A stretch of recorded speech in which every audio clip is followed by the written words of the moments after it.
Kamala Harris was in Las Vegas today and visited Lake Mead to get a first-hand look at the impact the drought has had on the lake. She used the backdrop of the lake to talk about climate resiliency. It is part of the president's Build Back Better agenda. Fox 5's Les Criffeton joins us now live.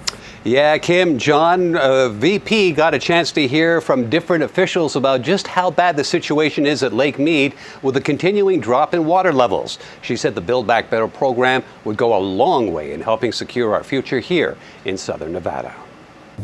Look at where the water has receded over just the last 20 years.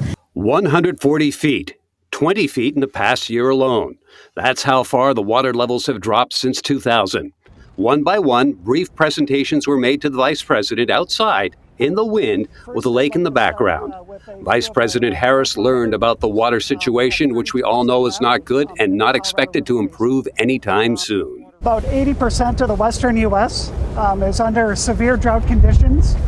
And many reservoirs are at record low levels. From there, the Water District shared its information and what it's done to help reduce consumption, namely by reducing outdoor water use by eliminating useless grass. We've removed enough turf to go all the way around the world. That in itself has saved millions of gallons of water, according to the Water Authority. Daniel Hernandez with Clark County told her it's not just the drought, it's the hot weather that's also contributing to the problem at Lake Mead. Last year alone, we had 158 days of over 90-degree plus temperatures. Wow. The county itself has taken efforts with what we call the All-In Initiative to help address sustainability and water conservation.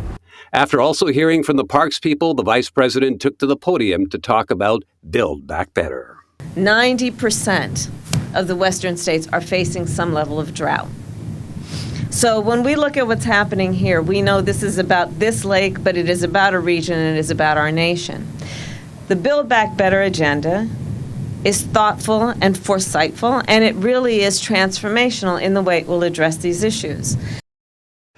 So Vice President Harris was short on specifics other than saying the Build Back Better program would provide good union jobs to help tackle the water shortage and climate change and other projects that she added, and said that the program is promising to make the case that would make a good investment in climate resiliency in the U.S. history. John, Kim, back to you. Let's thank you. And the Republican National Committee put out a statement on the vice president's visit, saying in part, with hyperinflation eating away at the wages of Nevada's workers, Kamala Harris parachuting into Lake Mead to discuss climate change won't distract from Joe Biden's spiraling approval numbers.